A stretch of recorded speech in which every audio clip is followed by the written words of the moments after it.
today, unfortunately, my wife is sick with COVID, and so my little friends here are home from school on a holiday, and we are going to be doing a video together.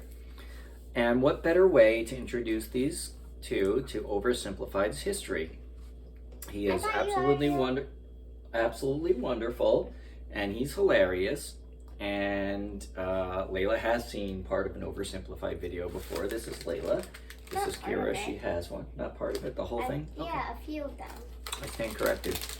But we're going to be doing the Pig Wars.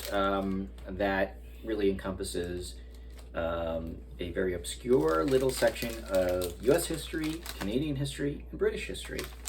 So, without further ado... We beat the Brits and secured independence. Now to expand westward and conquer the rest of the continent. Thomas? It looks like a bunch of different people already live out west. What? Oh no, that means we can't expand. That's Thomas Jefferson when our country was I hate new. my life. Whoa. I didn't say they were white people.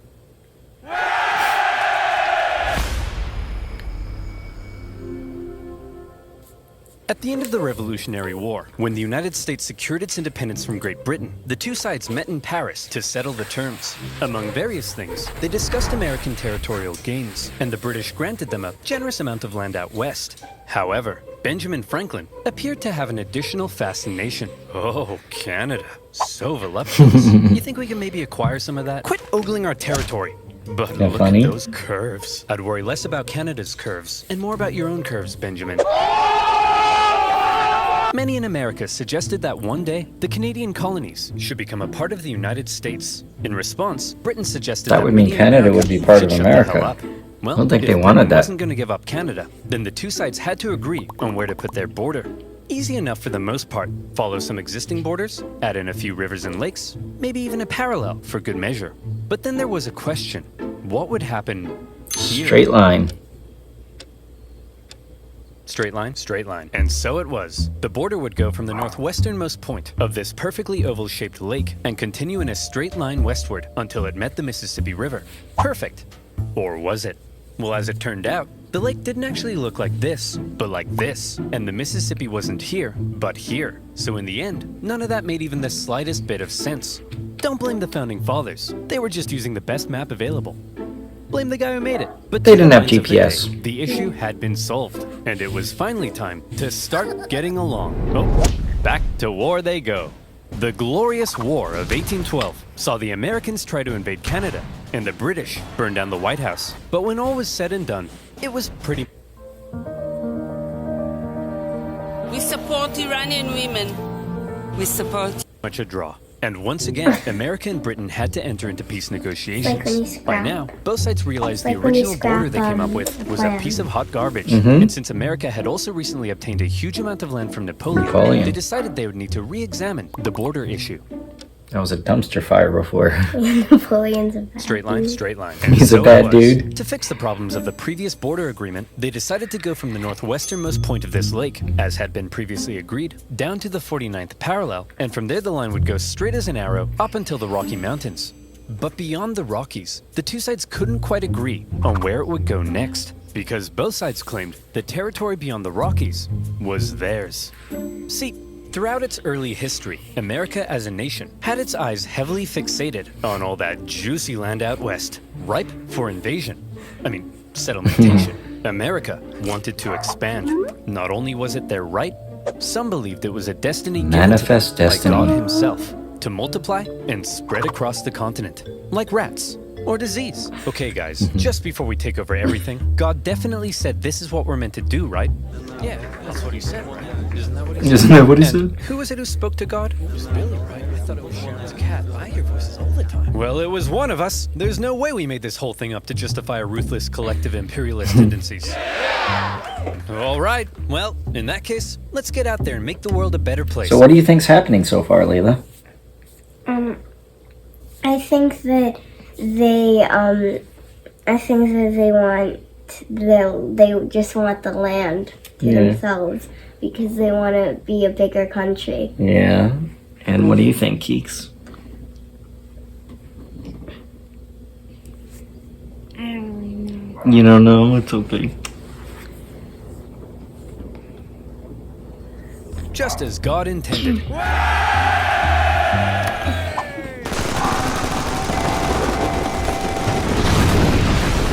This belief in divinely destined expansion would later be given its very This own is name. mine. Manifest Destiny. That's But what I said America before. wasn't the only one interested in controlling the Western The territory. English were. At the time, Canada was made up of a number of colonies, The collectively British. referred to as British North America.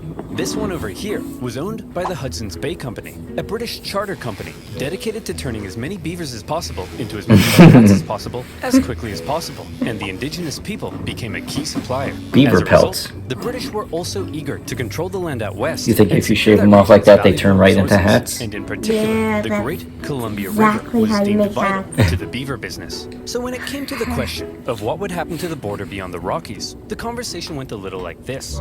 The line should keep going straight because we're manifestly destined to gain the entire North American continent. No, we need this river so we can keep scalping beavers. Look, why don't we just draw the border along the river? That way we both have access to it. Well, that would be a completely fair compromise that protects the interests of both parties. And there's no way I'm ever going to agree to it! Having come to a roadblock, They both want sides to simply land. agreed that for now, they would jointly occupy the Northwestern Territory. They were both free to settle and trade there. But rest assured, the agreement was only temporary. Eventually somebody would get their way. Listen, Yank, we can jointly occupy this land, but I ain't sharing anything else. I don't want to see you using my toothbrush. I don't want to catch you wearing my underwear. And I don't want to catch you using my computer and selling my data to advertisers. Well, then you, my friend, should... Oh, commercial time. What the fuck? Do you like giving strangers your We- passwords to we your most can important app invest that works across all for your that. devices? Super to South Korea and watch every single BTS video known to mankind. You can even unlock content that's been blocked in your country, like this video. Your plan with a huge disc, bickering over boundaries, manifesting destiny, and a joint occupation of Oregon. And one man living here who felt the territory should be British was James Douglas, the Hudson's Bay Company's no-nonsense chief factor at Fort Vancouver. Ah, what a beautiful, unspoiled corner of the British Empire. I've got my spotted dick, my Spice Girls fan club membership, and an unrelenting negative outlook on life that affects everyone around me. What are you looking at, Stephen? Yes, truly British. What the?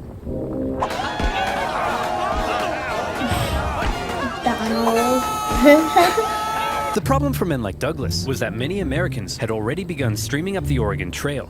Gunslinging, howdy neighboring, and diarrhea having.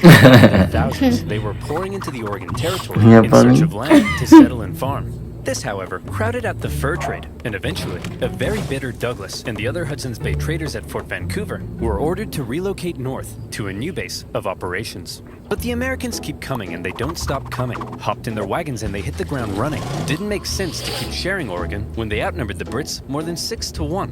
And suddenly, the whole joint occupation deal was being called into question. Newly elected President Polk maintained that America had an obvious claim to the entire region, even implying a possible war with Britain. Fiery language from That U.S. wouldn't be senators good. declared that American rifles would annihilate the Hudson's Bay Company in Oregon, and America even gave Britain notice that it was pulling out of the joint occupation agreement. The British were alarmed as the two sides stood on the brink of war. But in the end, neither truly wanted to fight. The British favored maintaining good economic relations, while the Americans had already gotten themselves into a war with Mexico. So after a bit of back and forth, the British finally said, "Fine, you wanted a straight line? There's your straight line." And so, the agreement was made. The border would continue directly to the Strait of Georgia, but because the British insisted they keep Vancouver Island, it would then move south through the center of the channel and on to the Pacific Ocean. Finally, the issue of the northwest border had been solved. Hold the phone. Discrepancy detected. Enhance frame, 200%. Enhance. Enhance. Oh, too far. Perfect. Now, show me the exact wording of the treaty. The line of boundary goes to the middle of the channel, and thence southerly through the middle of said channel? But there's loads of channels. So, you tell me, dear viewer, which channel is the treaty referring to? And therefore, who owns these islands? Is the wording of the treaty maybe a little too vague? Well, that's exactly the problem encountered by the people living in the area. The British insisted that the channel intended by the treaty was the Rosario Strait, and therefore the islands were British. The Americans... So what do we think so far? What's going on? I think they all want their land. Yeah. So But they made deals, and now this comes down to this island, right? then, This one little island? yeah, and they're gonna fight over it. 'Cause Yeah, I hope not. Bye. Do you think there's going to be a war over a tiny little island? Yep, Yeah. Let's see. they just want all their land. on the other hand, argued that the intended channel was the Harrow Strait, and therefore the islands were American. At times, the debate became rather heated.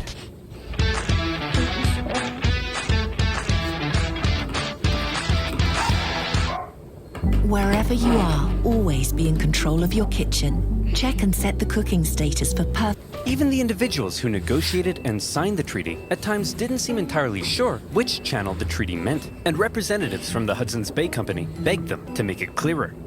But thousands of miles away, the people in power simply had more to worry That's about than some Great tiny Britain. islands in the middle of nowhere. Order! Order! That's Parliament. All right, listen up. We got a lot to get through. The 7th Earl of Chissingham says he encountered a foul beast in the fields of Upper Fardington late last night and put this sketch Upper together. Weddingdom? That's a poor person, Upper Darren. Fardingdom? Next, Lord Piddlingham says he has a new mole on his backside. How is that parliamentary business, George? Oh, some islands in the Pacific Northwest are in dispute and could lead to a war with America? Boring. Fine, let's take a look at that mole, George. And so, for now, the islands were simply held in dispute. Were they British or were they American? Well, I'm sure this conflict won't cause anyone to die. And one man who thought the islands were undeniably British was James Douglas, now the governor of Vancouver Island. He had already once had American settlers encroach on his territory and force him to move. And by golly, he wasn't going to let it happen again. As far as he was concerned, those islands were not only British, but prime agricultural land. And given the chance, those glubby Yanks wouldn't hesitate to start pitching flags with their glubby little hands. And so, he came up with a plan. If the British settled the islands first, then that would surely secure them for Britain. And so in 1853, Douglas sent an Irishman by the name of Charles Griffin, along with some Hawaiian Sent an shepherds, Irishman. to go set up a sheep farm on San Juan Island. Hawaiian and set up shepherds. a sheep farm. They did. The place was rammed with sheep, 1,369 to be exact. But within those flocks of woolly cowards could also be found a Wait, number but this of isn't the sheep beautiful, war, it's the pig prized war. Yeah. Berkshire Hey! pigs. There he is. Porky, you look stunning. You're the greatest thing that's ever happened to me. Would you perhaps like to go to the island ball together tonight? Oink once for no. Roll around in that cow crap if yes.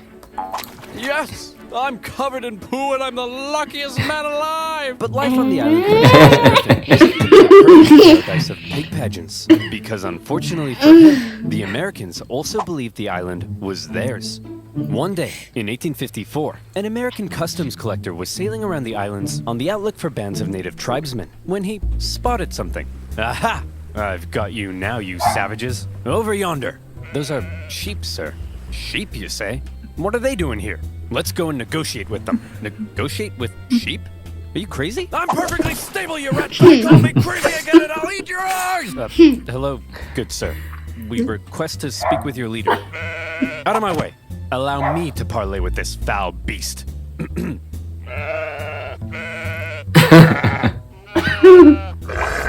Hey, stop threatening my sheep. Your sheep?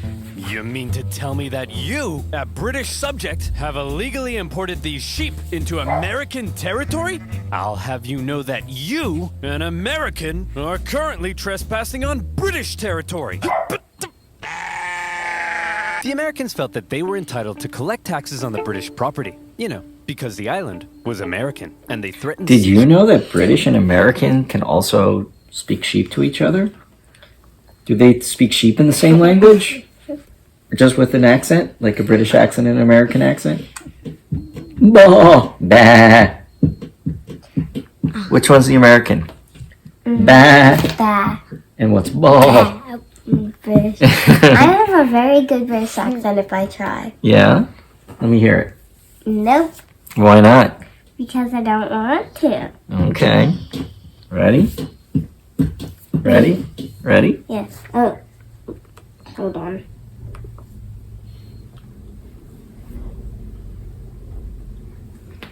If dues weren't paid, the British, meanwhile, threatened to arrest the Americans. You know, because the island was British, and the two sides were in a standoff. To give Charles Griffin the legal power to deal with the American trespassers, Douglas said, "Hey, put on this wig." Boom, you're a magistrate now. And in turn, Griffin went to one of his Hawaiian shepherds and said, "Hey, I'm making you a constable. Put on this badge." The British then went off to arrest the U.S. Customs Inspector. But, being an American, he emerged from his tent with 4 pistols and a giant knife, so the Brits had to back down. Eventually, raids by northern tribes chased the U.S. officer from the island, but the Americans weren't done yet. Officials from nearby Whatcom County in Washington Territory believed the island fell under their jurisdiction, and they decided it was time to make the British pay up once and for all. They sent one Sheriff Barnes to go confront Charles Griffin. "Hey, you owe us They believe anything doesn't mean it's not true. $80.33 for all this Doesn't mean it's true. farm stuff you got here. Go suck an egg!" Oh, I see. So that's how it is, huh? That's how it's gonna be, is it? That's the way in which things are, eh? That be how it will, is it? Will it be how that He's is? sucking the nug. That be the way in which things be the way they are, is that— Get off my property! So the sheriff and other Whatcom County officials felt they were now well within their rights to seize and auction off Griffin's sheep in order to recoup lost taxes. And who would they auction these prized breeding rams off to but themselves? Then, in a pretty chaotic scene, they worked to tie the rams to their boats. And when Charles Griffin came running to rescue his kidnapped sheep, being Americans, they pulled out guns on him, and he had to back down. In all, Charles Griffin lost 34 breeding rams, and he was furious. The British complained to the American government, who were shocked to hear what had been going on at their northwest border. And both governments told their officials in the area to back off. We're not trying to start a major war over some dumb sheep and a stupid island. But also, the islands are definitely ours. Under no circumstances let the other side have them. That makes sense For now, too. both governments agreed to set up yet another boundary commission to decide which channel was the correct border. But it often devolved into petty bickering. The British did make one interesting suggestion, though. We could draw the border through this middle channel and split the islands between us. Well, that would be a completely fair compromise that protects the interests of both parties. And there's no way I'm ever going to agree to it! And in the aftermath of the sheep raid, James Douglas, still stationed at Fort Victoria, became even more cautious of American encroachment into his territory. Mr. Douglas, sir, it appears an Indian has discovered gold in the Fraser Canyon, just north of here. Shut up! Keep your voice down, boy. We can't risk those glubby Americans hearing about this, or our territory here will be infested with them. Oh no!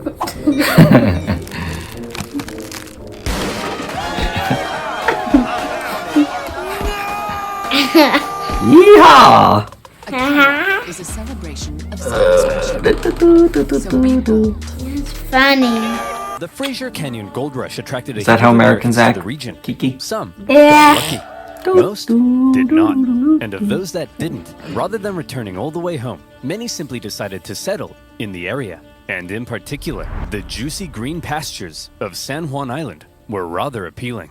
Believing the island was American territory, around a dozen American settlers moved there in the late 1850s. One of them was a man named Lyman Cutler, a young man in his mid-20s and lazy as pie. He didn't want to have to clear a space in the forest to build his home, so he said, I'll just build my cabin right in the middle of this British sheep run. I'm sure that won't make anyone mad. When he planted potato seeds in his garden, rather than building a nice protective fence around them, he said, I'll just fence in 3 sides and have all these British farm animals have a moral compass and respect my property rights.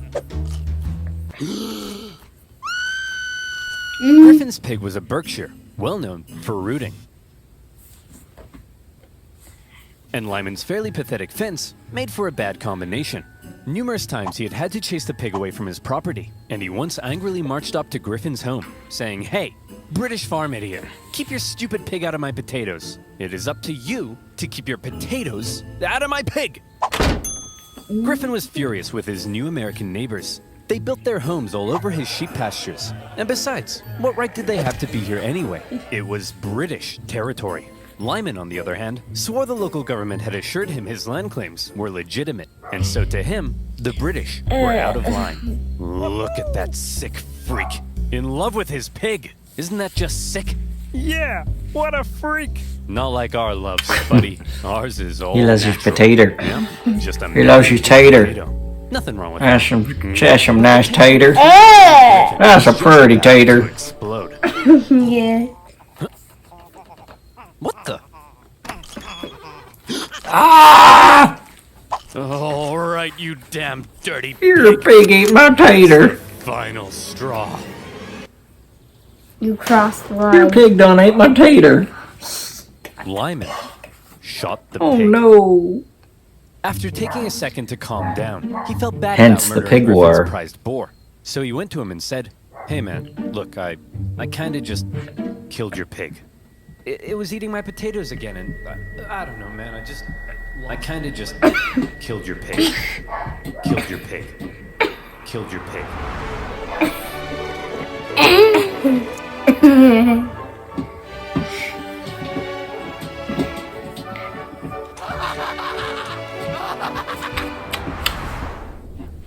You swine! No, the swine is the one. I'm Lyman.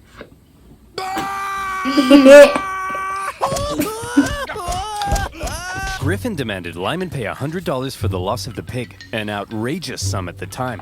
Obviously, Lyman refused, threatening to shoot any more animals that dared enter his property, even threatening to shoot Griffin himself. When Griffin complained to James Douglas, British officials went and confronted the pig killer. Again, they insisted he pay up, Pig and if he murderer. didn't, Lyman claimed they threatened to arrest him and take him back to Victoria. British officials arresting an American on American soil and trying him under British law. Now that's controversial. That's no good. And it's a controversy that attracted the attention of an American general in charge of the Department of Oregon, one William S. Harney. This guy, General Harney, had a reputation. He's the kind of guy who invades Mexico without orders, wasting valuable resources and creating an embarrassing situation for everyone involved. He's the kind of guy who has one of his own men arrested for writing the wrong header on a report. He's the kind of guy who finds a dog digging up his yard and then chases it. Well, this is a long video. I think that we're going to do this in 2 parts. Okay? So this is part number 1. Well, that's we've completed part 1. We're going to do the second part another time. It's pretty long for little buddies to keep paying attention. But what do we think? What do we think so far? I think that it's like they want their land. It's a very silly thing to fight over, but like I said, they have all their candy. They're not giving up their little piece. It's like candy and they don't want to give up one little piece. When I'm on Halloween, I have a big bag of candy. Someone says, "Hey, can I have that little piece of candy because it's not your favorite?" No, it's my candy. I want all my candy. So instead of trying to figure out ways to share, Yeah. they're going to fight war over candies and pigs. Yeah. What do you think, Kiki? What do you think here? You fight war over pig and Well, a little bit of land, it was his true or would you love. figure out a way to share? Well, okay, so the pigs. Okay, well, The pig thing is kind of on them because it's a good thing that America and Canada and Britain are all very besties friends, so we don't fight over things like that anymore, right? yeah, now we have dogs instead of pigs, and who would kill a sweet little puppy? Nobody. Okay. We are having Thank puppies you that for we're not gonna watching. kill. Say goodbye, my girls. Bye.